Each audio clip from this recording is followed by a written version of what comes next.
Take two. Breakneck through the Bible, 2017-2018, class number 40. There's been, with all this rain, there's been a internet. The AT&T is down, I think, in a couple of states actually. So our internet is down. So we're streaming from our phones, and my phone plan is not the fastest, and so we now tried from a different phone, and hopefully this will take us through till today. If we lose you, I'm so sorry.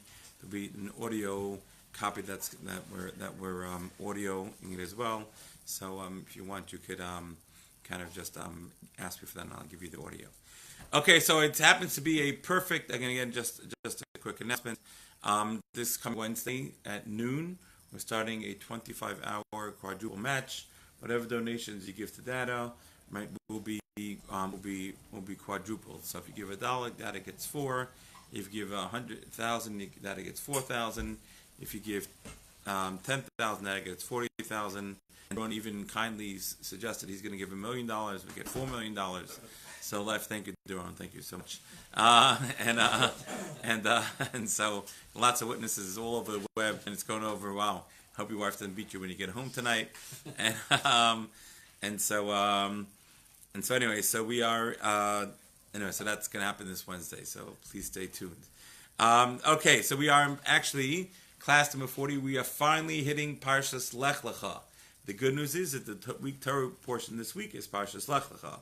So you can get 2 for the price of 1. You're going to get the Torah portion this week, as well as class Breakneck through the Bible.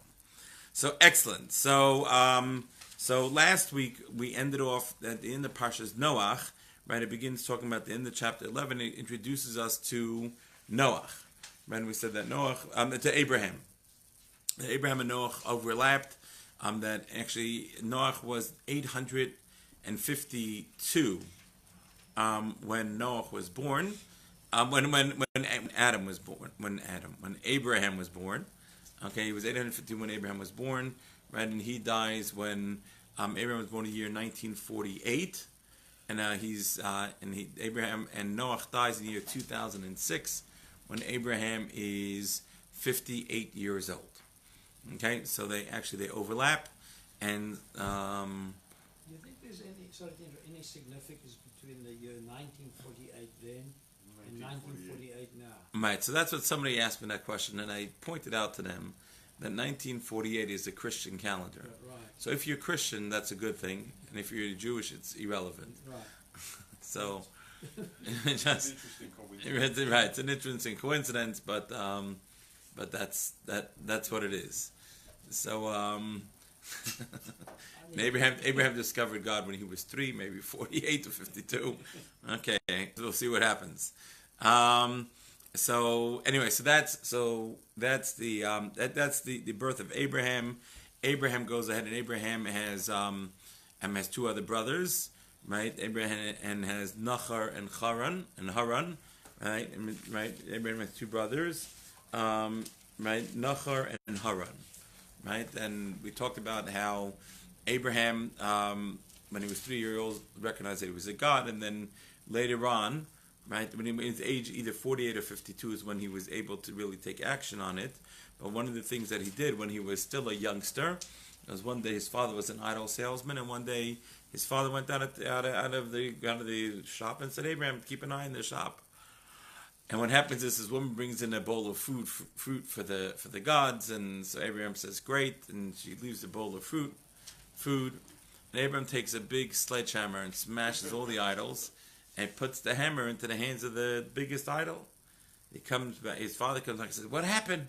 He said, "Well, I never believe what happened. This lady brought in this bowl of food, and the idols all started fighting. And so the big one took the sledgehammer, smashed all the other ones, and then so he won. He get to keep the food. So I said, "Come on, don't be an idiot." He said, "What do you mean?" He says, "You know, they can't walk, they can't talk, they can't fight. The whole thing is ridiculous." So Abraham says, "Wait a second. They can't walk, they can't talk, they can't eat, and yet you worship them?" So anyway, that was not such a comfortable thing that went on, and what happened was Abraham gets on the run. Nimrod, who was the king of the world at that time, who has went and united the world to rebel against God. Right? That's what Nimrod has done. Right? He's right, united the world to rebel against God. He's the one who built the Tower of Babel. Remember when the Tower of Babel built, it was 1996. Abraham was 48 years old at the time of the Tower of Babel. And so what happened was, and so this story in the Tangi now took place before the Tower of Babel. They go ahead and they start chasing Abraham, and for 13 years, Abraham has to run away because you got to be careful because Nimrod is going to try to kill him. And so that was the first of Abraham's 10 tests, that Abraham got tested 10 times. And Peter, how do we know that Abraham got tested 10 times? It says so, right? It says on Pirkei was quite explicitly, chapter 5, Mishnah 4, right, that Abraham passed 10 tests, right? And so he had 10 tests, and so this was test number 1. Test number 2 was when Nimrod finally went and they caught him, right? And so Abraham went ahead and his brothers Nachar and Haran, and they rolled the trio of kids. Abraham gets his brothers to buy into this with him, and it's all exciting. And Nimrod says, so you guys are the guys that think that we got the wrong gods. He says, who's your God? Nimrod says, well, my God rules the entire world. He's a creator. He created the world. The world has a beginning. He created the world. He's above time. He's just everywhere. So Nimrod says, could you show me? And Abraham says, no, you can't see him. He's not physical. And Nimrod says, very interesting. So you believe in something that you can't see or feel or touch. And Abraham says, right. So Nimrod says, well, Mr. Youngster, right? I think Abraham around this time, Avram was 20 years old. And he says, I got a little proposition for you. You see, I believe in the fire God. And I'm going to give you a choice. You could either bow down to my fire God, or I'm going to take you and I'm going to throw you into the fire, into this fiery furnace. And we'll see whose God is stronger. Your God or my God.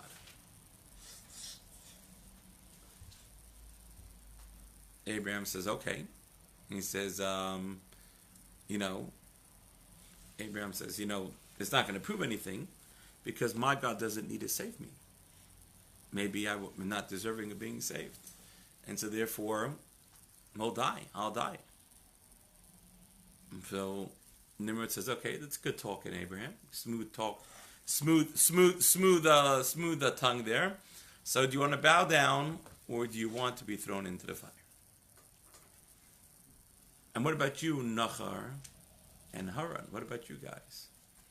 So Nachar says to Nimrod, you have a very convincing argument. I agree your fire God is really the God. Bows down to the fire God and gets to live. Haran turns to Nimrod and says, I got to think about it. He waffles. He's going to see where is it going to fall? Where's this going to fall? And then Avram says, no, there's only one God. No matter what you do to me, it won't change the fact that there's only one God. So Nimrod says, great, throw him into the fire. Then they take Avram, they throw him into the fire. And Avram goes ahead and starts walking around. The fire goes and burns off the ropes that would tie him up. And he says, Nimrod, you want to do it? How long do you want me to stay in here? And Nimrod says, make the fire hotter. Bring in the blowtorches. And turn on the blowtorches. Abraham's going, thank you. Thank you. Thank you for the breeze. And Nimrod tries to burn him. Nothing doing. Abraham walks out of the fire. Nimrod, not being a man with so awed by anything, and all the people going, ooh, ooh. Along comes Haran, Abraham's brother, who's waffling, says, hey, I'm with Abraham. I'm with Abraham. Right, okay, he got me. So they say, great, throw him into the fire. And they throw Nimrod into the fire. Throw Haran into the fire, and Haran dies. It's burned to death. And off Abraham goes. Right? And that was really how Parshas Lecha ends. Right? Avram ends up marrying Sarai, right? Who's her, right? He ends up marrying Sarai. Sarai and Milcah, the two, right? The father, right? Milcah and Yiscah go ahead and they get married by Sarai. Abraham marries Sarai, and Nachar marries Milcah. Is he still Avram at that time? He's still Avram. He actually, his name is going to get changed at the end of this week's Torah portion. The end of this week's Torah portion is where Avram gets his name changed. But so right now he's still only Avram, right? Right, when he gets his name changed to Avraham, what does he do to get his name changed to Avraham?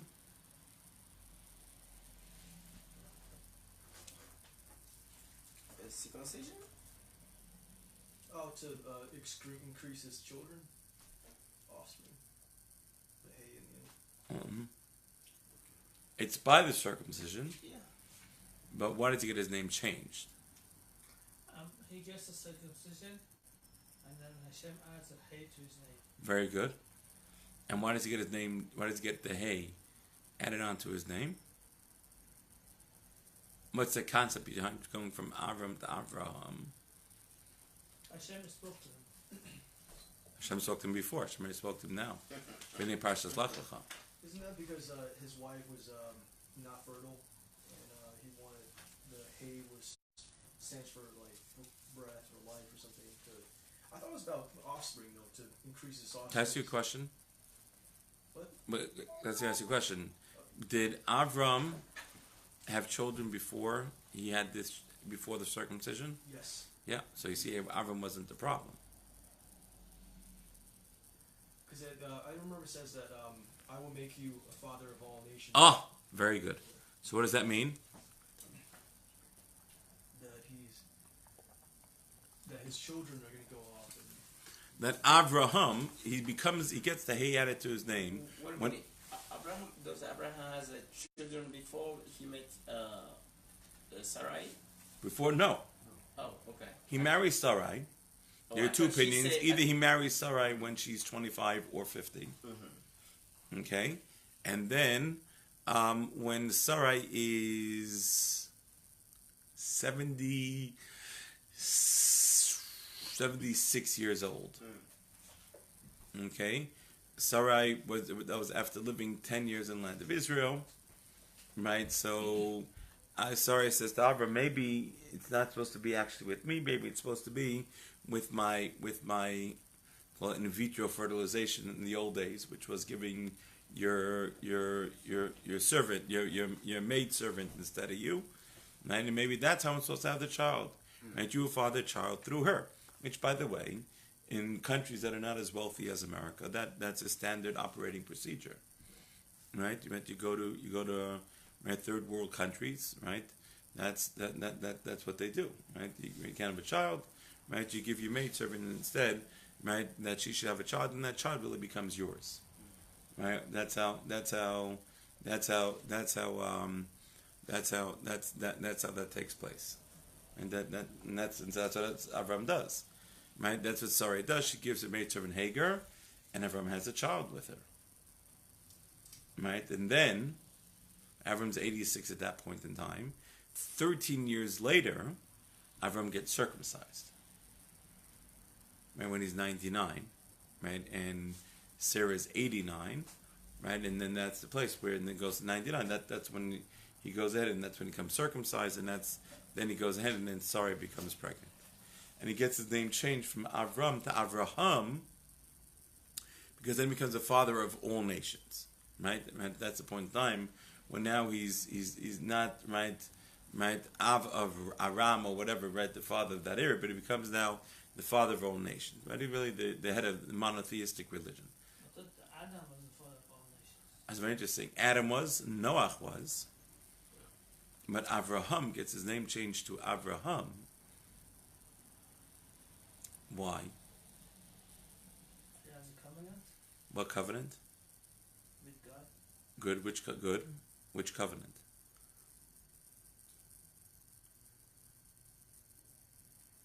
I'll give you a hint. It's in Parshas Lecha. No. No? No.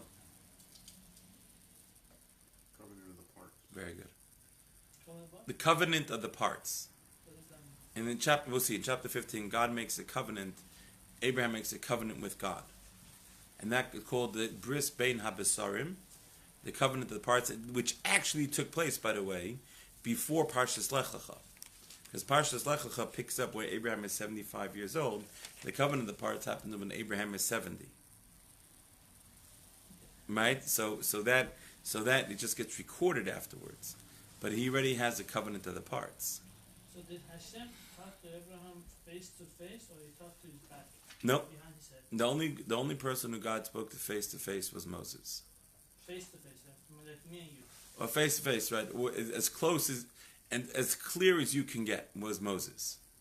That's why he's called the father of all prophets, because his prophecy was the most ultra clear of any prophet ever to grace planet Earth. And all the other religions know this? Other religions, Because they have it in their books too, right? yeah, sure. So why do they just agree with us? Why? Because otherwise the Jews would be the cherry on the top, and they want to be the cherry on top. And they went to the made religions to go ahead to again, and it's very fascinating the theological where it comes from. But that's really what happens, right? At the covenant of the parts, when Avram was 70, Avram went and he took responsibility on himself and all his descendants. Okay, and himself and all his descendants, he took the responsibility to teach the world how to serve God. And that's why he eventually gets his name changed to Avraham, right, the father of all nations, because that's when he accepted that piece. Why does it wait until he becomes 99? And if it happened when he was 70, why does it take another 29 more years?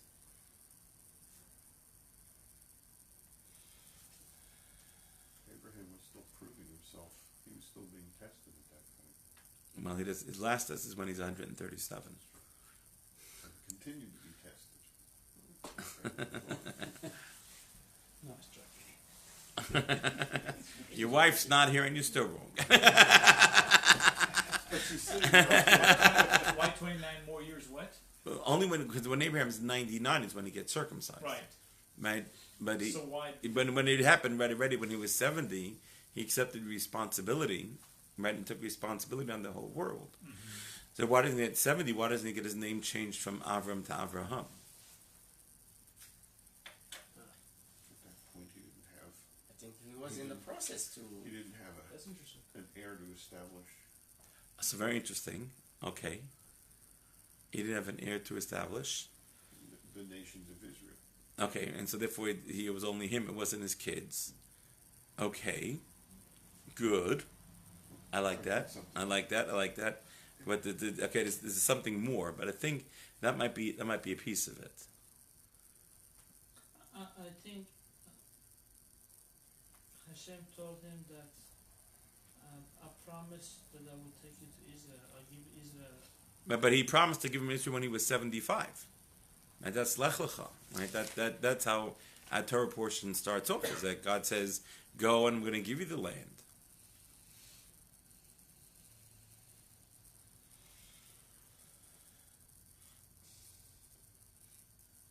He was in the So, process okay. to discover God. What? Was he in the process to, because inside him he had something that after smashing the idol of the father, and I think he started the process. He felt that there is something else, I have the answer. beyond those power, and then I think step by step, God is working with him because God know his heart and said, well, I think this guy is trying to know about me, and then he's working him through a process and finally he revealed himself to him, who he is. That's my thinking. Okay. But he already reveals himself. Abraham already goes to the fire, ready to be burnt for God, even before we have any recording that God spoke to him. Right? Right? You're following, right? So, Right, yeah. right? So when does he get his name changed from Avram to Avram? When he's 99, by the circumcision. And the reason is because at that point in time, when Avram turned 99, is when he retained complete control over the last 5 organs of his body. His 2 eyes, his 2 ears, and the place of circumcision. He couldn't see? No, he could see, but he attained full control over them. Full Deciding what to look at. Deciding what to look at, And what to say. what to say, what to hear, right? Or right, and So total level of purity. level of purity, right? That at that point in time, when he attained that level of purity, when he was 99, he finally achieved that level, and that's when he get his name changed from Avram to Avraham. He gets the hey added in, and that's the point in time when he could then father Isaac. Right? When He had to go through the journey of Egypt first. what That's when he went to Egypt? no, he went to Egypt when he was 75. Right, before he was 99. Yeah, but that's 24 years before. Okay. Right, so it's very interesting. You take a look. You take a look at Abraham, right? I mean, it's a whole. The whole thing is that there are 10 tests, and each step is a process in the building of the forming of Abraham till he becomes this super spiritual giant, right? Till he becomes the one that now becomes the father of the entire world. Right, you know what I'm saying, and now until he could father an Isaac, right, who Isaac becomes this, right, this super righteous person. But we don't call the rest of the nations Bnei Avraham. They Bnei Noach. That's very interesting, right?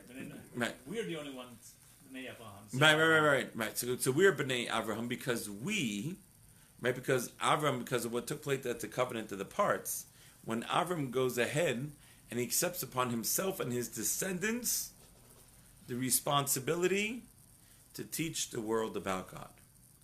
And so we are his descendants, and it's our responsibility to teach the world how to serve God. Right? And that's our job. What does that have to do with the number 99, though? No. That's just when Abraham attained full control over every organ in his body. That's when now we can continue now that he can have a child. Okay, so the number 99 has... Right, so that's just how old he was when that happened. Oh, okay, it just happened. Right, again, right. When of how it took him to get to that, to achieve that level of total control, because that total control is something that we strive for. So what happened in those 29 years as an example? Give us examples that show us that he was not yet at that level. Of which 20? From 70 from the covenant to the part? to 20. But no. Okay. So let me explain. What example of his deeds that did Excellent. not merit it? Okay, so there are 10 levels of tests, okay, that Avram went through. And the 10 tests that Avram went through, okay, are stacked in order of growth. Means if he would have gotten any one, if he would have gotten 3 before doing step number 2, he would have failed. If he would have gotten 4 before he got 3, he would have failed. Means that every test was in order of taking Abraham one step at a time, higher, and by each step that he took, he's going ahead, he's becoming greater and greater and greater and greater. Right? Meaning, if God would have said, hey, Avram, right, bring up your son, right, sacrifice your only son, right, but he hadn't gone through the previous 9 tests,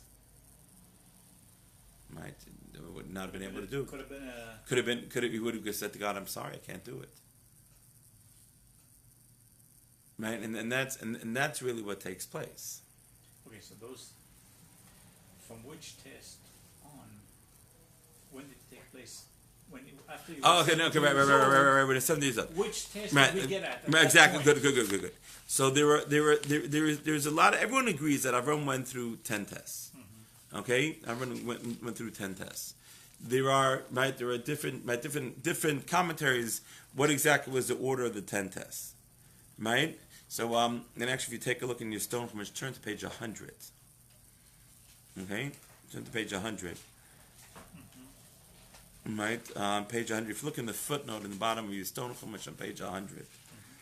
Right, so he lists there the 10 of the 10 tests. Right, so number one, Avram was hid underground for 13 years from King Nimrod, who wanted to kill him. That's test number one. Test number two, Nimrod flung Avraham into a burning furnace when he finally caught him. 3, Avram was commanded to leave his family and homeland. 4, almost as soon as he arrived in Canaan, he was forced to leave to escape a famine.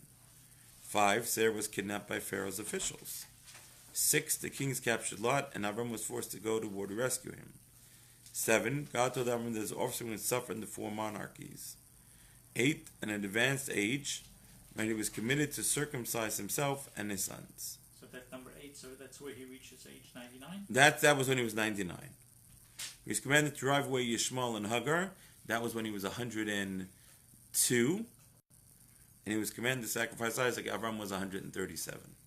So to sacrifice Isaac was the last of the... Last of the 10 tests. I never realized that. And that's really, if you take a look, as soon as that happens, the Torah transitions from talking about Avram, right? Then it goes right to bearing Sarah, getting Isaac married, and then we go to Isaac. Right? We leave Avram because he's completed his 10 trials. Wasn't that number 4 was not a failure on his part because he had doubt and lost faith and he went to Egypt? No. There was famine. He was supposed to trust God that he'd be able to make it and be okay. No, that wasn't. That land was promised to him. That was not the test. The test was, we'll see, he's told to go to land, to become wealthy, and then there's a famine and he has to leave. Clearly has to leave because it's, right, pikuach nefesh, right, it's putting his life in danger, right, and so he has to leave. But now his question is he going to complain to God? He said, God, you told me you're going to bring me to this great land, make me wealthy, and the first thing you do is come. Or do you say, okay, God, this is what you want me to do. I'm happy to tell you to go exactly where you tell me to go. And Avram does this happily leaving the land of Israel, right? Or happily, meaning sad to leave the land of Israel, but happily that he's doing what God wants him to do. And that was his test.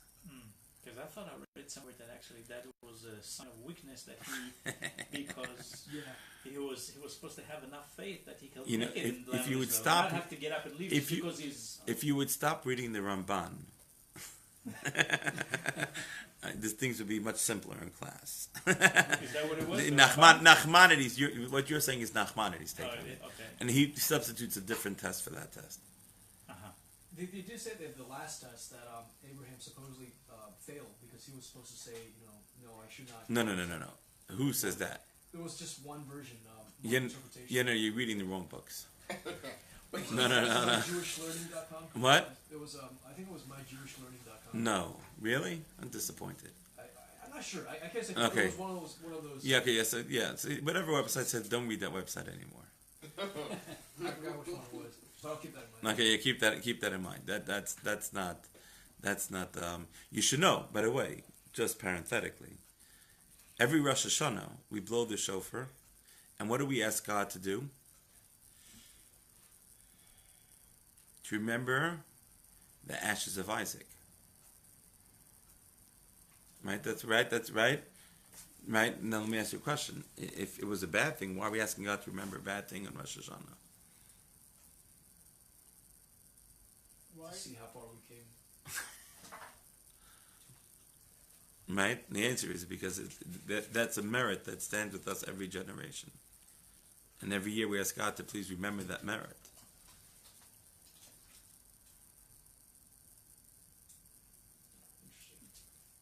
Right? And we'll get to the point of, why doesn't Avram question God? Right? Right? Right? Like that. We'll get to that. Right? But but he did it. But we ask God that merit protect us every year. Now, by the way, we don't have an issue saying Avram makes mistakes.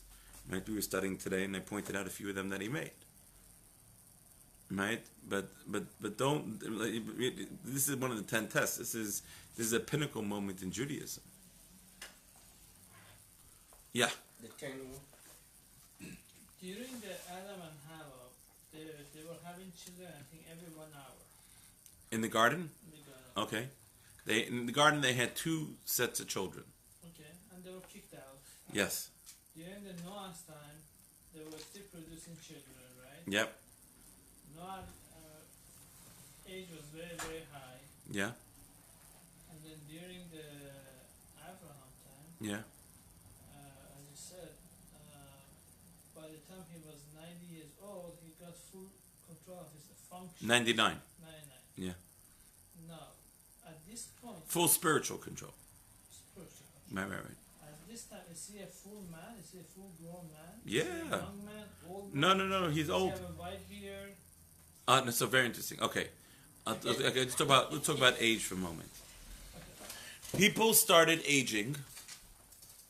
Isaac asked that people should start aging. Yep. Because him and Abraham Looked alike. So he couldn't tell you have a mitzvah to stand there for somebody who was older. Right? So he said you can't tell who's older or not. So he asked God, he prayed to God that we should start aging. So before Isaac, there was no such thing as aging. Or looking older. As children were growing up, the parents and children Look the same. Yeah. The same age. Same age. Poor just like you. You look, I'm sure, like 20, you were just exactly the same. So Noah died when he was like maybe young. He looked young. Noah died at 950. He looked, yeah. He looked young, but he died. He was 25 years old. So like And what's amazing, what's funny, I always chuckle at this, is that Isaac asked for aging, and everyone now is trying to figure out how not to age. Isn't that funny? And it's like, is looking at the world through the Torah or not? But as far as the age itself, the decrease of the age, besides the look, that one should look older than the children, but the age started to decrease after the... Then when people started getting sick, that's when Jacob prayed to God that when people get older, they should start, before they die, they should get sick. Why? Why he would want to pray for them? Why? Get sick. Why? Okay, because why I'll explain. Okay, I'll explain to you. Why suffering? Why? I'll tell you. Because what happened was you were healthy, and one day you sneezed, and you died. Right? That's why when somebody sneezes, we say, "Bless you, God bless you," because that's where they used to die. That's how they used to do it. Yeah, just right. Because they sneezed. Right? Why? It says God blew into man's nostril to create him. Now it has to come out of the soul left through the nostrils. They sneezed and they died. That's where we come to say God bless you when you sneeze. So why is it was worse than he prayed for people? So why to get sick? Yeah. Because he said if you don't get sick before you die, you won't be able to put all your affairs in order. So we pray that you should get sick, so you should be able to put your affairs in order. Maybe it's also some suffering to kind of clear the soul. Clear the soul. Sure. To reflect. Right. To reflect. To reflect, it helps people kind of figure it out. You know, like when you begin to realize that, I'm not going to live forever. You know what I'm saying? Like, it's so funny. I'll tell you just an interesting thing. So my daughter-in-law now is like a week and a half overdue. And so we're sitting there and we're just like, we're all, we're all watching, right? She's still here. She's been cited. And every 10 minutes you don't hear, maybe she went to the hospital. That's why they're not calling. They don't call be a nudge, of course, right? And you're just going ahead and you're just doing your own thing. And then, my daughter comes home and time, guess who I just saw on Tom Thumb? I said, who? Kayla. She said, oh. Now, thought that all along she has been, radio silence. And she hasn't checked in 6 minutes that maybe she went, maybe she's in the hospital. And so it was funny. She was sitting at my Shabbos table. And I had such an epiphany. I said, that baby, right, that's sitting inside her stomach, right? What is that baby doing? Studying Torah. Sitting and studying Torah, right? The baby, right, the fetus inside the womb is studying Torah. What's the divide between that world and our world?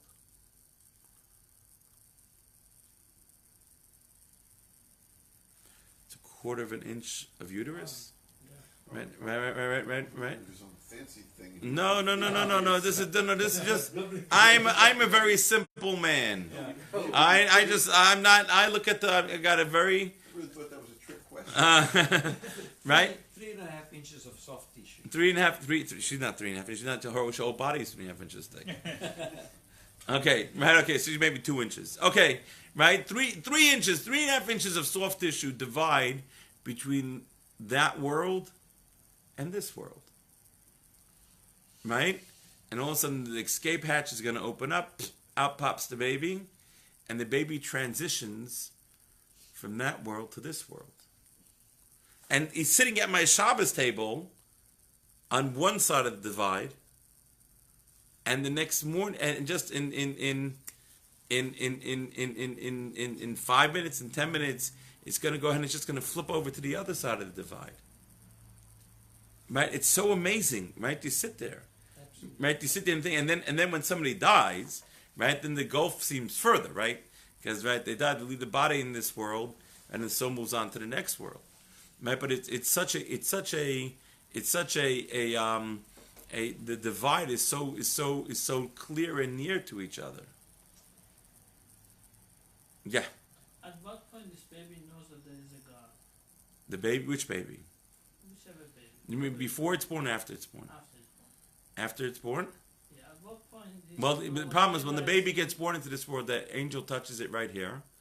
And what happens is that at that point in time, it forgets everything that it knew. That's why babies cry when they're born. Because they went from a world of clarity, all of a sudden everything goes dark. They come to a world of confusion. So what was the point for them to forget everything? What was the point of doing that if they just So what's the point of them learning it? So the answer is Boris. What So when you hear Rabbi Epstein saying over Dvar Torah, you say, that sounds so familiar. I've heard that somewhere before. And you can't place it. And you know where it was? In the womb. You learned the Torah. And so when you hear truth, and rings true in your ears. So that's the benefit of the baby to forget the Torah when the baby that they learn the Torah eventually later in life, and that kind of unconsciously bring it forth. And the benefit is that you go ahead and that you're able to the benefit is that you're able to is that when you hear truth, you know what it is, right? That's the benefit of it, right? And so that's what happened. That's what the baby is doing, right? The baby is sitting there and is learning, right? Is learning Torah. Okay, second question: when someone gets old, Yeah. and for all of his life, he claims there's no God. But when he gets to time of dying, Yeah. is he really realizing that there is a God? Yeah. Is he really realizing that he's going to have to no other choice but ask God for? I think so. They'll swear up and down that it's not, but they're fooling themselves. But why they're denying it? Why I take to realize that there is a tomorrow? they're and they denying have that to face somebody. Okay, so I'll tell you why they deny it. And they do so many bad things. In They this world they before deny do it. They deny it so that they can do whatever they want. for Once you know that there's a God, at that point in time, you got to start listening to what God wants to do. And people don't like doing what God wants them to do. but So therefore, it's much easier to say, there is no God. He really doesn't care what I do. And therefore, I can make up my own rules. Until they total their Corvette.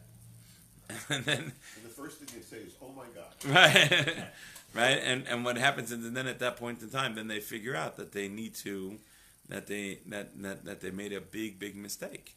So what do you do with this kind of people? Do you forgive them? Who's me? They didn't sin against me. They sinned against God. But also affected you. True. Will you forgive them? Do I forgive them? Listen, God is in charge of forgiving. My job is to teach them Torah. My job is, listen, if somebody is truly sorry for Let's something say that, if I come to your house and I slap you, right? would you forgive me because No, break your hand first. Okay, after I broke your hand, would I forgive you? I forgive you. That's what we're doing. All right. In Israel, they break your neck. In America, they only break your hand. Or probably Texas, probably shoot you. That's what the answer is. Somebody comes and slaps you. Right? So I want to tell you a little secret. Very important. Important secret to know. You live in this world. If I wasn't supposed to get smacked, you would not have been able to touch me. I agree. So it was supposed to be happening. So I needed a smack. Now I had a choice. Michael, you could come and deliver it to me. Or I could walk myself into a wall. so you still gotta get a slap? I'm getting the slap either way. So if I blame you, so then really I'm shooting the messenger and I'm not listening to the message. So What kind of logic is this? the deliverer. I'm has so glad not- you're in class today. His deliverer is not at fault. No, hold on. No. There's such thing as an evil person? Of who course just there walks is. around and slaps people? Of course there is. Okay, And our job is to stop him from smacking. right. But understand, the evil person can't do evil to you unless you were supposed to have that done to you. I agree. It was destined to be. Not that. We had done something to deserve it. Yeah. So it's the person who delivers this. It's evil. It's I'll show you a classic place. Classic place where this plays out. Classic, okay? The Talmud says, if you read Nachmanides, so don't read it in Lech Lecha. Go to Exodus. Nachmanides asked the following question: if God controls everything that happens to you, then why did Pharaoh get punished for enslaving the Jews? The Jews had to be enslaved. Pharaoh's doing what God, right? Pharaoh is doing his job because the Jews need to be enslaved. Well, but he had free will. So Nachmanides says, so what did he do wrong? Why is he getting punished? He made a bad choice. So Nachmanides gives two answers. And these are the two answers. I give you one of the answers, but the second answer as well. Nachmanides gives two answers. Nachmanides says, answer A is Pharaoh should have said, God, that's evil. You're not supposed to enslave other people. I understand you have to enslave the Jewish people. The Jewish people have to go into slavery. By the way, it's this week's Torah portion also. Right? I understand they have to do that. But you want to pick somebody to do evil, go find somebody else. I refuse to participate in you doing evil. That's what Egypt should have said. That they didn't do that makes them responsible for their action, for their wicked actions, and therefore they deserve all the punishments they got for being evil. so the guy who delivers smacking something. The guy who delivers the smack, He has a choice too. he has a choice too. So Sure. it's not like a destined. Correct. Michael chose wrong by coming in smacking me. But So you said the that question- you deserved it. You said that. I deserved it. Okay. He's still wrong for doing it. How do you know? I deserve. Why? Because God says you can't touch somebody else. I think an issue in today's society is the role of like military pacifism. You know, a soldier could say that, I've been called to war because it's the right thing to do. There's a country out there that has struck our buildings down. Right. We're supposed to go there and punish the Right. wrongdoers. But are the soldiers supposed to say, you know what, let somebody else do that? Let the liberals or let somebody else do that, and I'm gonna get deployed. No, because So we do have something called conscientious objectors. Right. Yeah. Right? Okay, there is such a thing like that. And the truth is, you have to be careful how to use it, because if there's evil that's being perpetuated by what the Torah calls, your job is to stop it. But in the case of the military, the first exercise of free will was to join the military. Oh, right, but let's say there's a draft. Right, but exactly. And doing that is righteous. I mean, thank God we live in a wonderful country that really that is right as far as countries. It's funny, right? We live as a righteous country. Really, as you look at all the superpowers that existed, for the first 5,600 and some odd years of the world, it wasn't like that, right? Then we use our might to try to help people, You won't know Right. if you read the New York Times. Right. But that's really, we're blessed to be like that, So right? to And the rest of the world can't figure it out, right? Because it doesn't make any sense to them, because that's not how the rest of the world operates. And so America is a very kind country. So to clarify, the person who was a messenger to deliver the law to Right. another person, Right. he still did the wrong thing, Correct. even though the other person deserved it. Correct. So how you will coincide it? I mean, So God takes the evil person. how the person who deserves the blow who will get the blow without the messenger? Right, so the answer is that sadly God has a lot of messengers. And worse comes to worse, you ever go to the bathroom in the middle of the night and it's kind of dark in your room and you walk into the wall? So God, God always has ways to get you. But if the messenger was supposed to do it because it's in God's will to Right. deliver this blow, why he is at fault? Because he chose to do evil. So if He nobody still has free choice. He still has free will. Now let me. Even if he's told to do that. No. So then I'll give you the second answer for Nachmanides. Okay. Let's say the messenger is told he has to do that. Let's say the messenger is told he has to do that Yeah. evil action. Yeah. Right? So let's say Pharaoh has to do it, right? Okay, so we had to go down to Egypt. Okay? Right? But still, they did it with gusto. They went and they just didn't enslave us. They enslaved us, they killed us, they chopped us up, they threw us into the river, right? They went hunting for us. Without So therefore, right, and therefore they did it way more, and therefore since they did it way more, therefore then at that point in time, that they're considered evil. They're considered evil. Whatever. When the messenger does these things, whatever, in any case, he's guilty. He's lied, right. So those are the two answers that Nachmanides gives. Okay, next to that, and that's always very important, because when things happen to us, we tend to sort of blame the messenger, and the messenger has responsibility. Thinking that we are undeservingly. Right. I'm talking about, so innocent. How could you do that to me, right? Yet, if it happened to us, that means that we're responsible for it. And the question becomes, why? And that really becomes us, that we have to really be self-introspection, and we really need to stop and to think. Bring our attention to it. Yeah, right. Bring our attention. Why is it like this, and what did we do wrong, right? And kind of, why did it happen? Right. What happened, etc., etc. For Pharaoh, Yeah. did he really have a choice? Because he had a whole bunch of gods, and it took until the time of the Exodus for him to be convinced that there really was a power better than his gods. So it happens to be fascinating. Okay, Pharaoh had free will on the first 5 plagues. First 5 plagues, he had free will.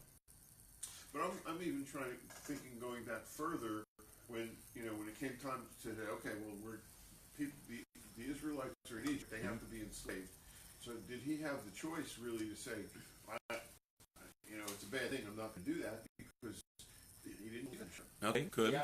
Right, but in any society, there are 7 basic Noahide laws. Right. And that's beating people up is not one is not within the 7 Noahide laws.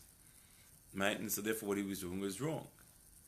Right, so according to the corpus of, right, according to to what the world deserves, the world, right, what the world is, that was wrong.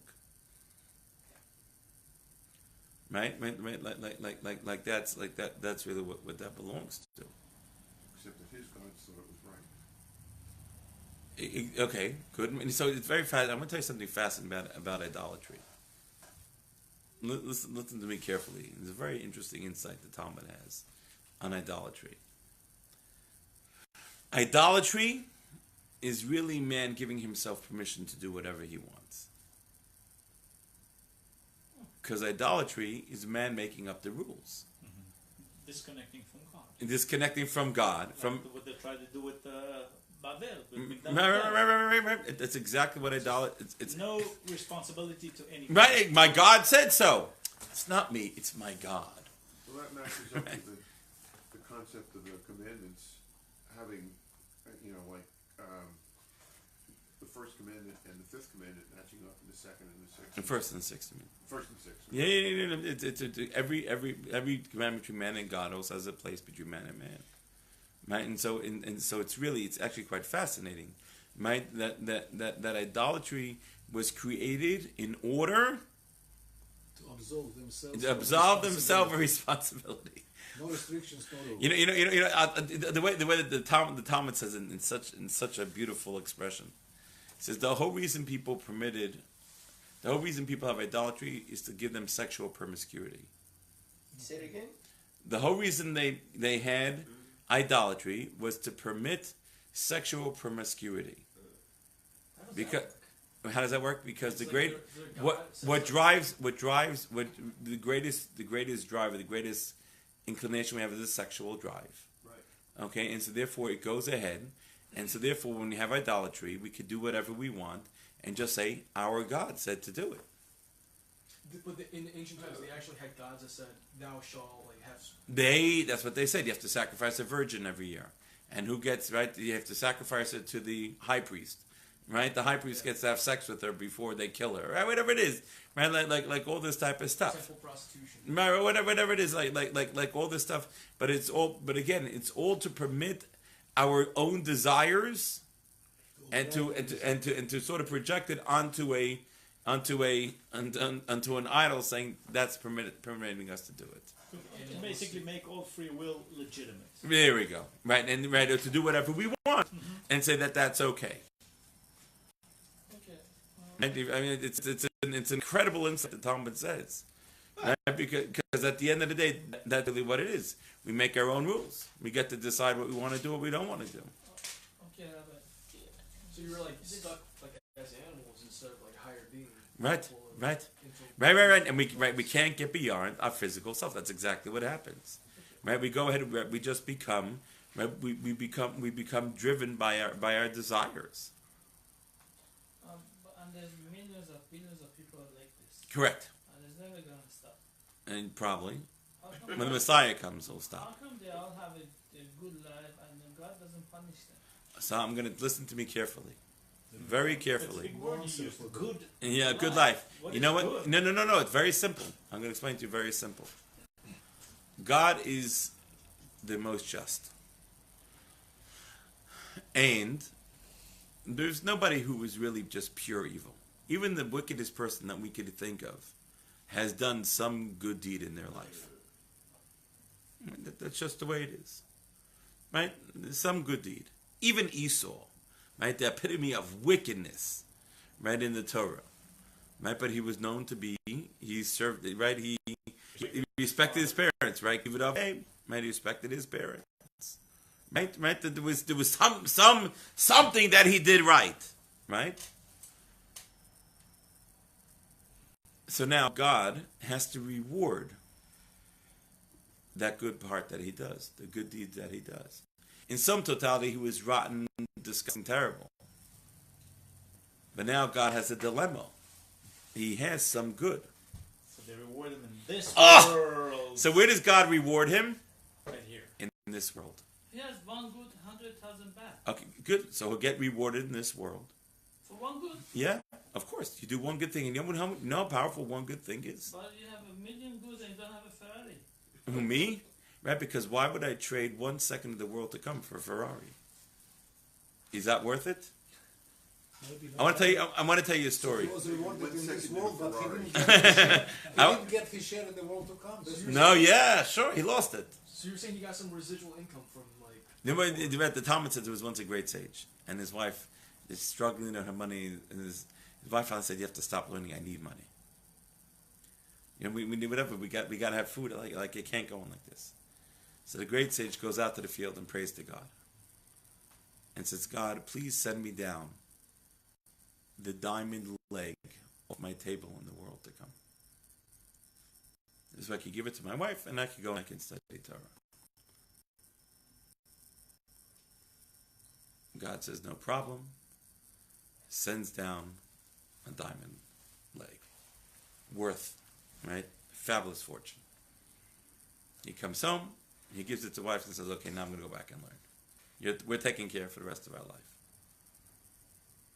She's excited. She, wow, it's amazing. She got the diamond. So he comes home that night. And she goes, by the way, where'd you get the diamond leg from? So he told her the story. He said, I prayed to God. I asked him to please give me the diamond leg for my table in the world to come. So she said, you mean when we get to heaven, everyone else is going to have 4 diamond legs and our table is going to be that rickety one missing the leg? He said, yeah. He said, you wanted it now, so I got it for you. She says, take it back. He says, easier said than done. So there's no way you're getting something good here and also there? So very interesting. So now the Talmud says something even scarier. The Talmud says when something good happens to you into this world, you got to start sweating. Start worrying. What did I do wrong? What's wrong? That God is rewarding me for the good that I did. Right? Why? Right? All of a sudden now I have this good that I did. Don't you walk around all day say Baruch Hashem, everything is great? So Aren't you walking around saying why that? can't Yes. it be rewarded in both worlds? No. In both worlds. If Borders, you're in business. How many times do you want to pay for the same diamond? Well, How many times can you sell the same diamond? You sell it once. You got reward. Do you want the reward now? Do you want it in the world to come? Pick. And God's happy to give it wherever you want. So the righteous people say, I want in the world to come because I'm going to trade dollars for pesos. And the wicked person says, who cares about the world to come? I want it now. God says, fantastic. It works out well. I don't want you in the world to come either. So the righteous I'll pay you person now. cannot be rewarded here in the next world. So what do you do? Now let's ask the question the other way around. So now you got to start working because good things are happening to you in this world. So how do you make sure you're not eating your reward in the world to come? Teshuva, tzedakah, tefillah. And what do you do? That. What do you do? No, okay, do you want something good or do you not want something good? Of course you want something. No, but then you're not going to get in the world to come. I don't think it's mutually exclusive. Tell me why not? Because of the self-defeating. Why should we mutually excluding? That's an interesting question. Why should we mutually exclude? No. Go ahead. What do you want to do? So in other words, you should say, I'm going to make it as hard as I can for me. Yes, it's going to be much better there. Yes, sir. I don't. That's what I'm saying. And you're telling me no. I'm telling you I don't. And I'm asking. I'm not saying no, Rabbi. Oh, I'm saying I you don't understand. Okay, good. So let's walk through it. Let's walk through it. So you're telling me, no, you want it good in this world and good in the next world. Well, if you deserve it. If you deserve Well, it. if you deserve it, let me ask you a question. Do you want to get paid in pesos or in dollars? Sometimes I just want to get paid. There you go. Doctor, you're too real. I kind of agree with So no, he's got a point. Let me tell you the answer. Let me help you articulate your answer for you. Yeah. Okay, I'm going to help you articulate what you really mean to say. Please do. Okay, and which I will agree with you. We have a middle ground that we can meet on. Reinvest. When good things happen to you, Take 10% of it. what does it give you the opportunity to do? Spread it. To do more good things. Let's go through the ways. God blesses you, gives you money, right? Simple, right? So what do? Give more charity. Help out people less fortunate than you. Right? So now you do more mitzvahs. So now you're not getting the reward for the world. You're getting a reward. You're taking $1 in reward, but you're turning it around and you're making another $10. It's a good deal. Every dollar you take, you reinvest in making 10. Right. Then you go ahead, you have health. So what do? You serve God properly. You help people who aren't as fortunate as you. And that way you retain That way you're not only are you not taking from the world to come, you you're adding to the world to come. I always wonder To your why so many share. rich people are such philanthropists. No. I want to tell you something. I'll tell you something amazing. I'll tell you amazing something about charity. It's an amazing thing. God controls, how much money we make. I hate to inform this to you. I don't want to burst your bubble. God decides how much money we make. That's the way he runs this world. You won't make a penny more than God wants you to make. You won't make a penny less than what God wants you to make. Okay? Now, does God make mistakes? No. You sure? Boris, you sure? Yes. Okay, no mistakes. God doesn't make Michael, does God make mistakes? No, God No. never made a mistake. Okay, good. Thank you, Frankie. Now, if God does not make mistakes, so now, how did God give your neighbor the $10 million and forget to give you your money to pay your rent? Okay, let me go ahead and put question in the real life. Yeah, You know, I live in the synagogue. right, The house next to us, the guy has 3 Ferraris. right. Why am I there and this guy has 3 Ferraris? You really like Ferrari. Yeah. That's a lot of Yeah, no, good. Well, he sees them all I the barely time. even He takes thinks- him out. Right. The only car Can that we he give a drives. general answer to that? Yes. I've seen that it's simply we are not capable to understand why. No. I'm going to explain to you why. I'm going to explain to you. I know why. Because God gave him that money because he's supposed to do good with it.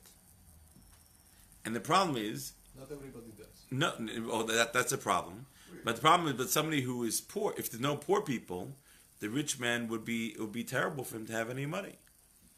So what God gave around people, right, poor people, so that we can go and we could use our money to help support those people. So would he give money to somebody irrespective of that person's deeds? So if somebody It's a very okay, good. So now, how does God decide who to give money to and who not to give money to? that's the question. That's your question. That's an excellent question. And I'm going to tell you this. Number one, you can never understand God. That's what I was saying. Yes. Number two, every person is a whole. Every person is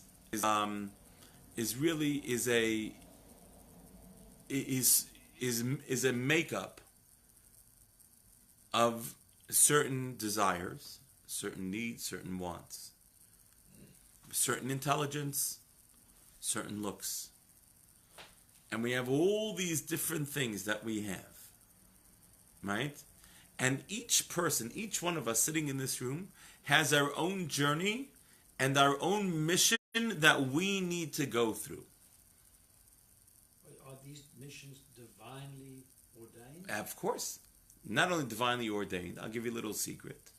Your soul, you, actually signed off of it before you were put down into this world.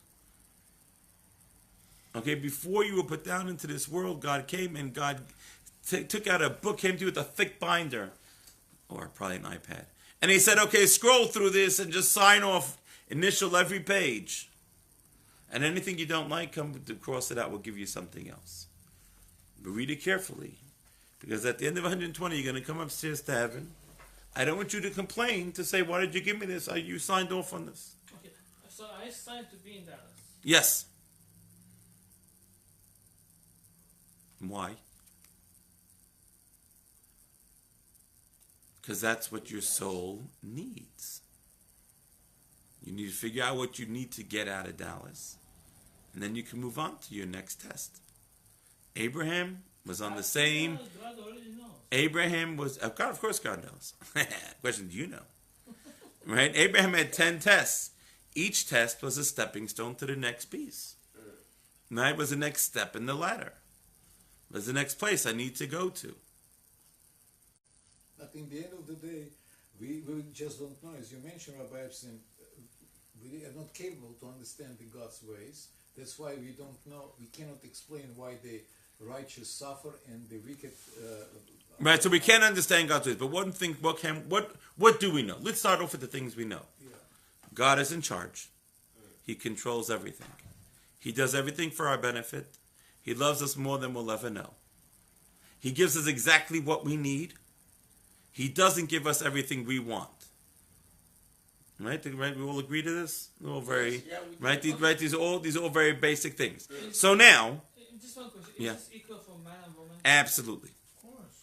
absolutely. Then, Why not? yeah, and then comes our job. So we have to look at who we are, what God has given us, and then I need to figure out how do I use what God has given me to complete my purpose in this world. That's the hardest thing to find out. Absolutely, Boris.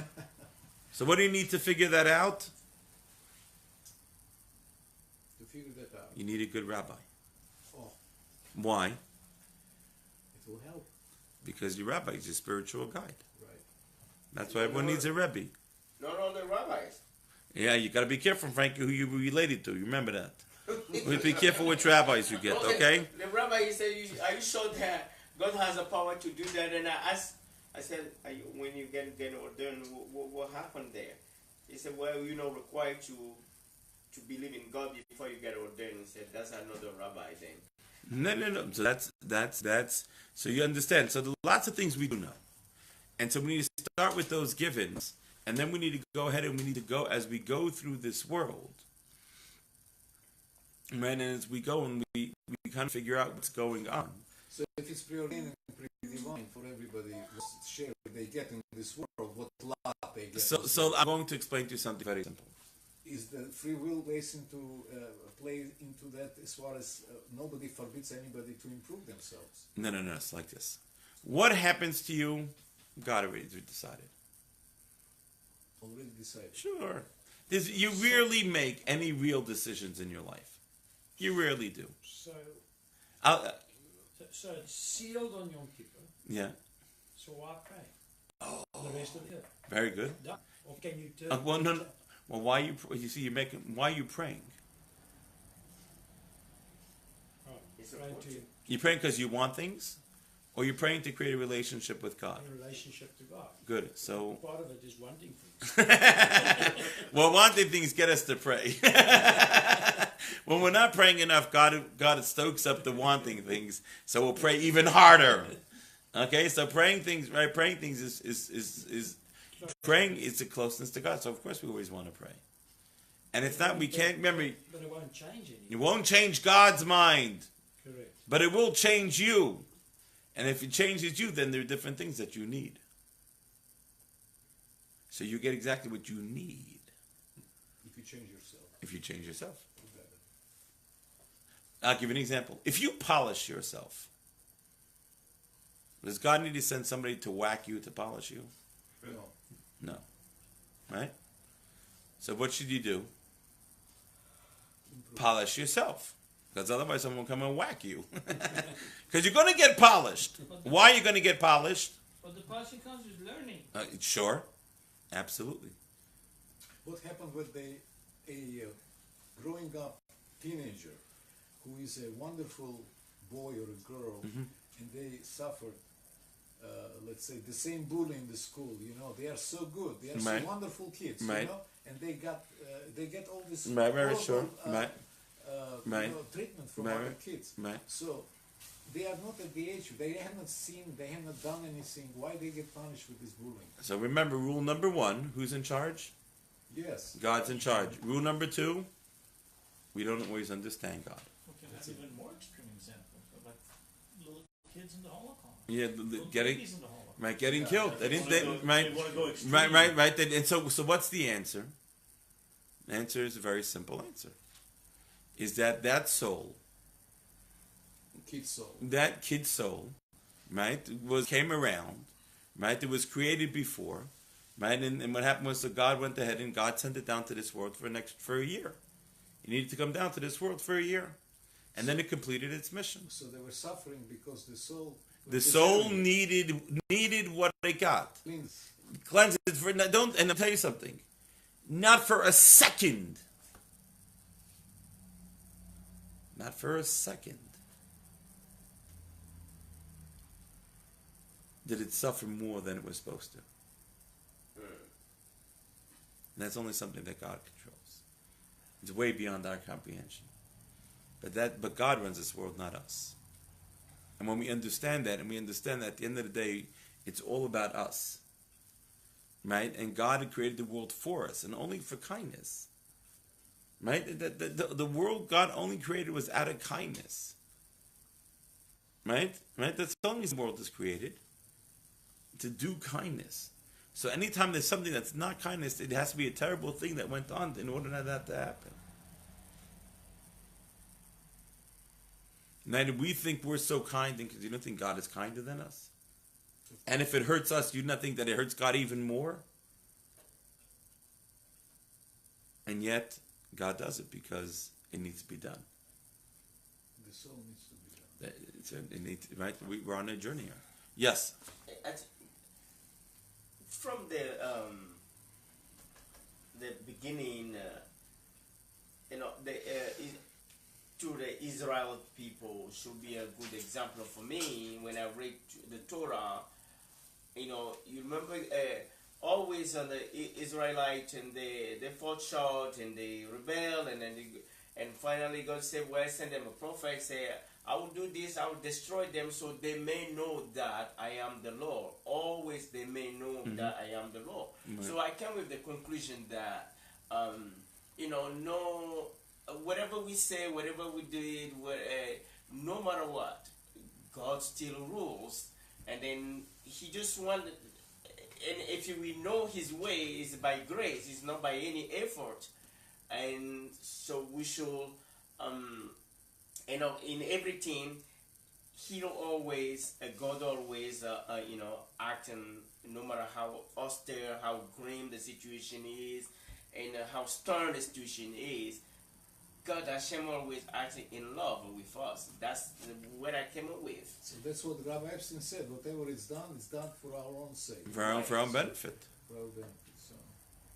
Right? And so we just need to make sure that we're learning the lessons. And we're doing what we need to be doing. Because if we don't... Which goes right back to Lech. It's the whole story of Lech Lecha. It's the whole mission of Lech Lecha. Right, the whole. See, I'll explain to you something. Right, so this Lech Lecha, right, is right. The Torah portion starts over the Lech Lecha. What's the concept of Lech Lecha? Go for yourself. So it's a test. Abraham was living in when he had to run away from workhouse. Wherever he was living, right, and so now he was heading off to go to some place, and God says, go to the place I'm going to show you. I'm not going to tell you where to go. So you get rewarded for every step you take. Right? And go, and I'm going to make you incredible. By the way, that's the story of a Jewish soul in this world. God births us into the world and says, go. We ask, where are we going? What does he say? I'll show you. Hang in there. Right? And that's what we do. And the soul wanders in this world. Which is what, right? That's Lech Lecha is the story of the Jewish soul. And so they ask the following question. They say, how is this a test? How is this? God says, I'm going to make you wealthy and famous and give you lots of children. So of course you're going to go. Right? How is that a test? Right? Test to share. So the test is... No. The test is, we know what God says to. But when it doesn't make sense to us, we do it anyway. That's how we show God we trust in him. I'll give you some examples. God says, keep Shabbos. You say, well, Rabbi, I can't keep Shabbos. I got a business to run. You get right? So what does God say? Keep Shabbos and you make more money than you make without keeping. Say, Rabbi, excuse me. I work 7 days a week. I'm going to make $1 million. I work 6 days a week. I'm going to make, right? That's what is that? That's 16% less, 15, right? 14% less, right? 14 in the whatever in the third or whatever, 14% and change less. So to make $1 million, I'll make $860,000. And God said, no. If you keep Shabbos, you make $2 million. So the guy says, it doesn't make sense. I said, exactly. That's what God says. Now you have a choice. Do you listen to God, or do you do what you want to do? Right? You understand? That's a test. God says, you know what? You make money. I give you money. I want you to give between 10 and 20% away. You say, God, I can give 10, 20% away. It's my money. So God says, no. I'm going to give you money. and I give you an extra 10 and 20%, that it's really my money. I'm just giving to you that you could be the machet to give it out. Just say, wait a second, God, I'm going to give money away and I'm going to make more money. Oh, and God said, by the way, if you give money, right, if you give your 10 to 20%, I'll make you even richer. And you said, wait a second. You mean to tell me I make my $1 million after taxes? If I give away $200,000, make $1 million if you get 20%. That's one of the rules. That's a joke, but that's not a joke. Okay, right? You have to at least 10%. You give away $100,000, right? That's $150,000 away, right? And you mean to tell me, God, that I'm going to now make $2 million the next time? So that's the deal. So then you have a test. Are you going to listen to God, or you're not going to? Right? You're following? Right? And so what happens is, that's what a test is. A test is saying, I trust you, God, even though I don't understand how it's supposed to work. When you fail a test, what do you think usually happens? Does God give you more tries? Never worry about failing a test, because you'll just get it again. Never worry about it. It will come right back again and bite you bam, again. So any test you don't like, my suggestion is ace it as fast as you can so you can move on to the next one that you might like better. Right? God says no problem. Take your time. But you got your test. Very fascinating. How do you say test in Hebrew? Mivchan or Nisayon. Nisayon is a test. Okay? Nisayon. Nun samach nes. All righty. Listen to this, folks. Okay.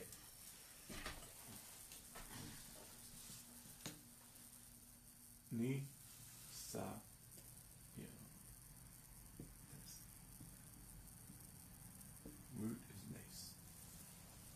How do you say banner in Hebrew? Who? Banner. Hang a banner up. Degel is a nes. Nes.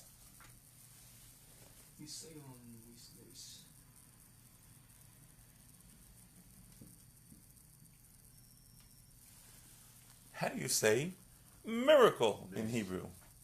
Nes. Nes gadol yasham. That's word for miracle? Yeah. Fascinating. Test, banner, miracle.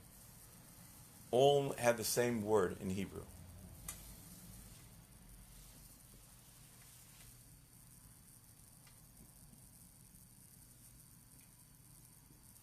Yeah? Doctor, how do you string them all together? Come on, Dr. How do you David. stitch them together? I'm going to get a second opinion. For third. Okay, so how does that work? So Nun is like 50, right? Yeah? Not the morology. Yeah. No.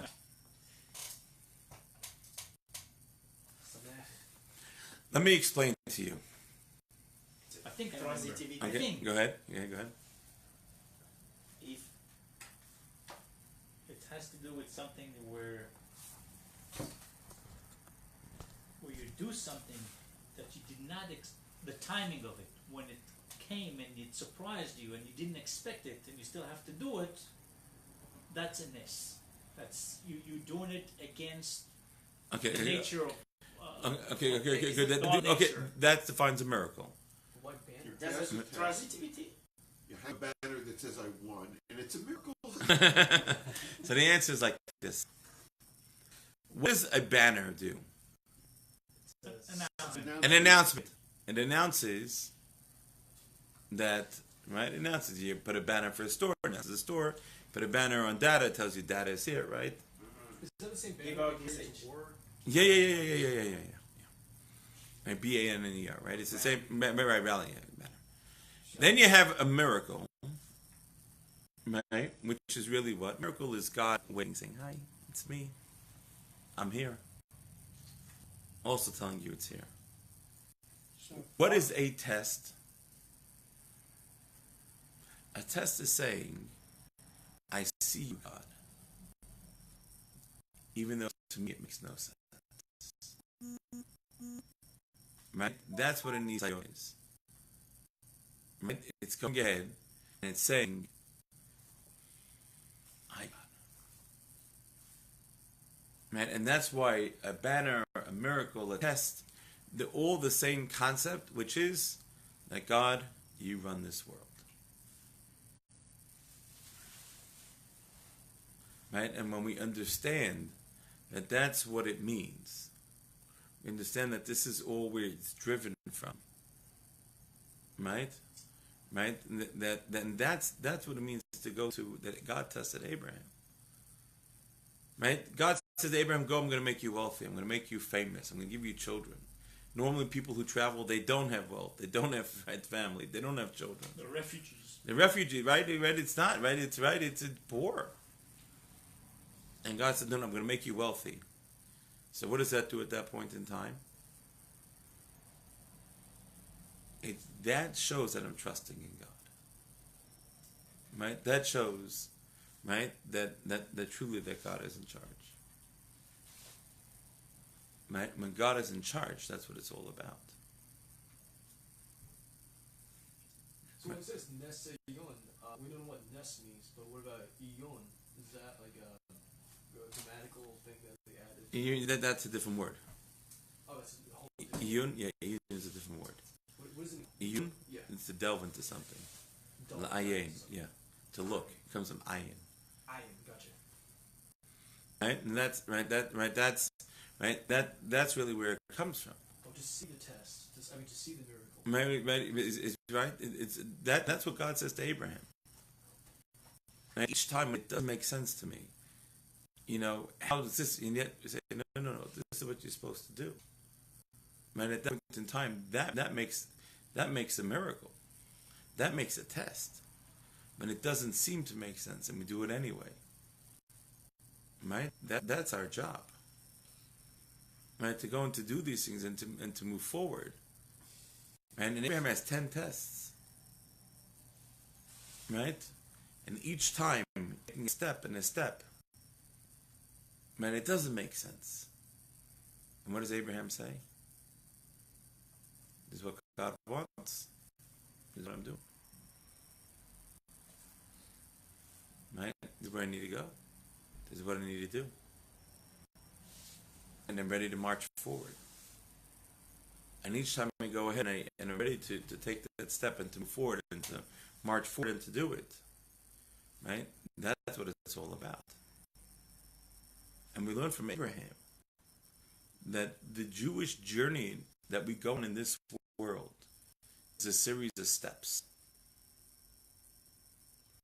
And in showing God that each step that we take, that we're doing it because God says to take that step. And God says, take a step, you know what we do? Take a step. God says, don't take a step. What do? Don't take a step. Right? That's right. And that's our job. So here's the question, Rabbi. How do you know when God's telling you to do it or not to do it? How do you...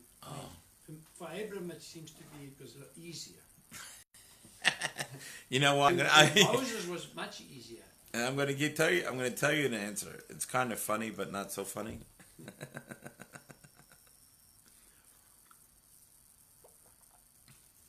It's always easier to see the test than somebody else. And that's because we are blind to ourselves. Right? And I'll give you a classic example, which happened with me, which is so funny. I mean, I found it very humorous. I was having a challenge with one of my kids. And this took place many years ago because all my kids are perfect. So before they were perfect. And I was having a challenge. And I couldn't figure out what to do. I was stuck. One day, somebody calls me up. And I wasn't able to get in touch with my rabbi to ask him what to do. So one day somebody calls me up. He says, Rabbi, I need to come talk to you. I said, sure. So he sits down in my office. And he asks me a question what to do with his kid. And I said, okay, when the kid does that, you have to do A, B, C, D, and everything will be fine. The guy says, well, thank Rabbi, sure it's going to work. I said, yeah. I said, that's the formula for what you do in this situation. A, B, C, D. The guy walks out, and I start laughing. My wife says, Bentzi, why are you laughing? I said, I just got the answer, what we need to do with our kid. She said, what? He said, well, he just asked me what to do. It's exactly, he's going through with his kid exactly what I'm going through with my kid. I couldn't figure out what to do with my kid, but with his kid, I can figure out what to do. And so I said, I need to do A, B, C, D, E. And as soon as I said it, I said, no, I said, for my kid, it won't work. It's a little different. I started making all the excuses on why that wasn't the right thing to do. Right? And just started laughing. You know why? Because to see it in somebody else, we can always see it in somebody else. It's easy to see it in somebody else. Especially the faults. Right? Right, sure. Right? We're great at that. Right? It's being objective when it comes to us. That's why you need a rabbi. Because you need somebody who's objective and who's looking at what's best for you. A good rabbi, Frankie. Right? Okay? Right? You know what I'm saying? Right? That's what you need to do. Because otherwise, at that point in time, man, otherwise you're flying blindly. Right? You're going ahead and you're not making the right decisions. Right? And that's really the goal. Right? The goal is to go ahead and to make the right decisions. When we learn to make the right decisions, that's what it's all about. Mm. It's a big word, the right. It is. Because we get so easily get blinded. Mm. And we can be off one thing and it messes up the whole thing. Right? It's just so easy what to do. The circumstances change constantly. Right, sure. Tastes right. Change constantly, daily. Sometimes Right, sure. Do you agree with the phrase that there is no justice in this world, which is very often used around the world? There is no justice in this world. It's just the perspective of the people who don't understand that this is that God runs the world under control. So this is something. This is saying doesn't reflect the reality. Right. It reflects a lot about character sometimes of the person who says it, though. Not use it as a way to. Yeah, it depends. Yeah, some people don't believe in justice, and Well, they don't want to do it, though. They say it's an excuse to step on people because it doesn't make a difference. Using this phrase, there's no justice. But you understand, right? God runs this world, and we keep on forgetting that. So it's a saying which is useless. It absolutely doesn't reflect the No, social yeah. order. Because what's it all about? So I think sometimes people feel like justice isn't done for them, so they kind of get jaded and they say things like that. Sometimes that's also. Or they are observing the situation around. Right? Or they're saying it's not fair, right? Right. Oh, I don't see why it's fair. And the answer is, We don't know. God is running the world. So the question is, why is it happening? The question you need to ask is, what do I need to learn from what's happening? Because when I learn from what's happening, then life can go on. So it is a just world because everybody gets what they're supposed to get. Right. It's it's also very exact. Right. Now it's interesting. Yes and no, because at the end of the day, right, the reward for one mitzvah is so vast. There's nothing that God can give us in this world really that is the value of a mitzvah. In other words, we can see it. We can't get paid for it in this world. Right? So that's what it says. You know what the reward of a mitzvah is? Another mitzvah. Right? Right? The reward of a mitzvah is another mitzvah. They're going to pay you with mitzvahs. Yeah. Right? Don't mitzvahs vary? There's big mitzvahs and small. Sure. Absolutely. We just don't know which one they are. Sure we do. We do? Yeah. Rabbi, Killing a person more important, or which shoelace you tie first?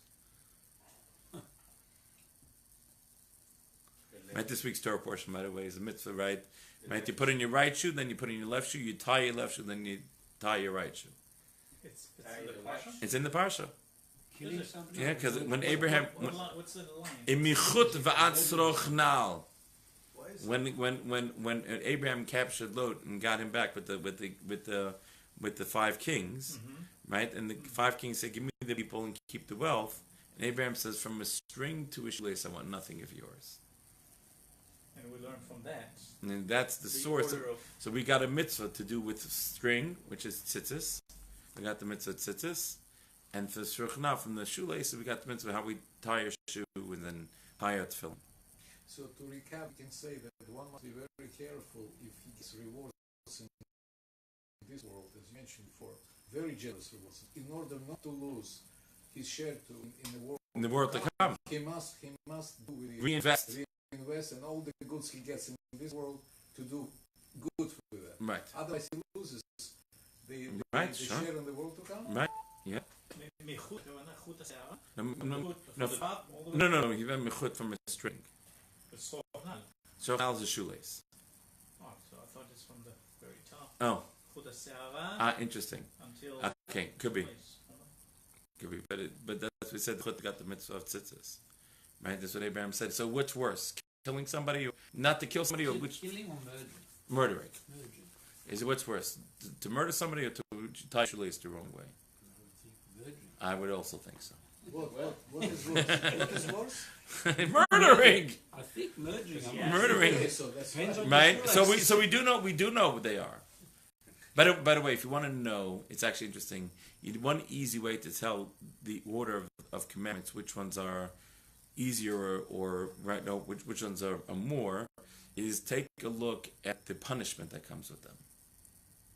And you see from the punishment, you can see, right? There's a few mitzvahs you get put to death for.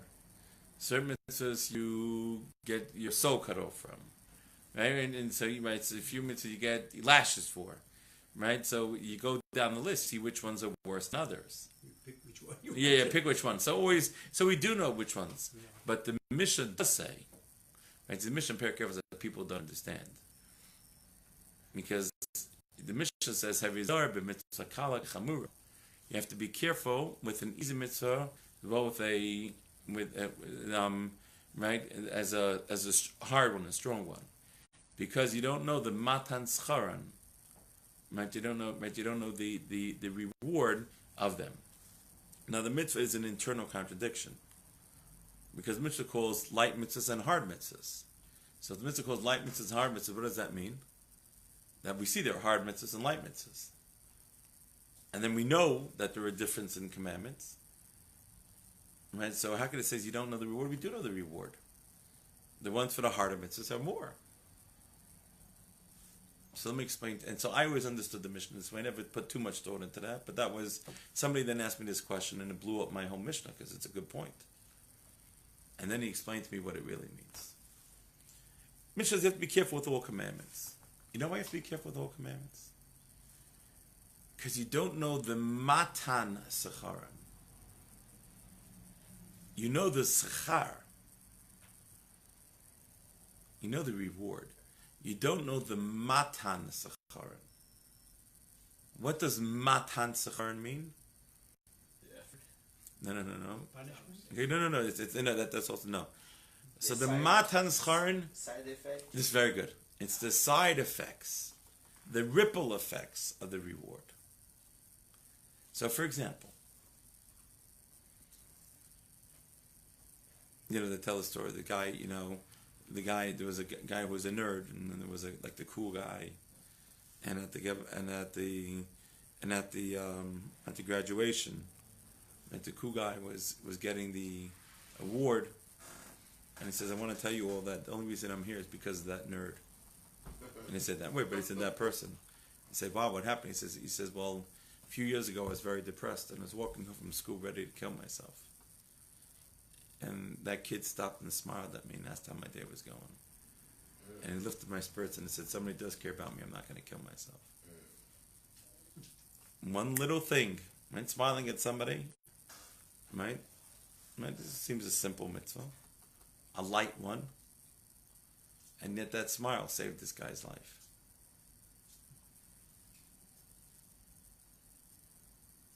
Right? So we don't know the matan sechar. We don't know the ripple effects. We do know the rewards. In a test, Avram goes to, right, go leave your land. Don't forget, I'm running your journey. Make the right choices. Do the right things.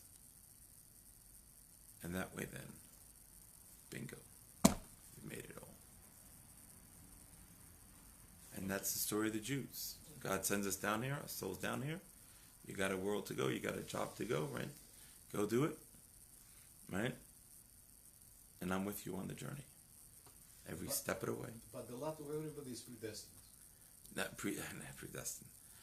A lot of everybody, you have choices to make all along the route. You get a choice to make the choices of what you're going to do on the route. Yes. So he runs the show. Yeah. All we have to do is to choose the right path. Yes. How do you know how to choose? Welcome to Breakneck through the Bible. Read the book. Read the book. And You know what this book is called? Torah Chaim. And what does the word Torah Chaim mean? Instruction manual for life. Let's read the instruction manual. Just keep on reading. Keep on reading, baby. Keep on reading. Everyone have a wonderful evening. Don't forget, next Wednesday night, not Wednesday night, Wednesday, 12 o'clock noon, 25 hours, we're going to have a quadruple campaign. I'd love you all to participate. And thank you all. Hold on. Rabbi Abrams is coming here quick. Wednesday Quick, night, already. it's open here. Hold on, what? Wednesday night. No, Wednesday day. So right now we have class. We have class. Class tomorrow. What is this? 7:30. Is it? What? Is that the thing coming up? Alrighty. Good. Okay. Alrighty. Everyone have a wonderful evening. Thank you all for joining us. See you all same bat time, same bat station. I have a quick question though.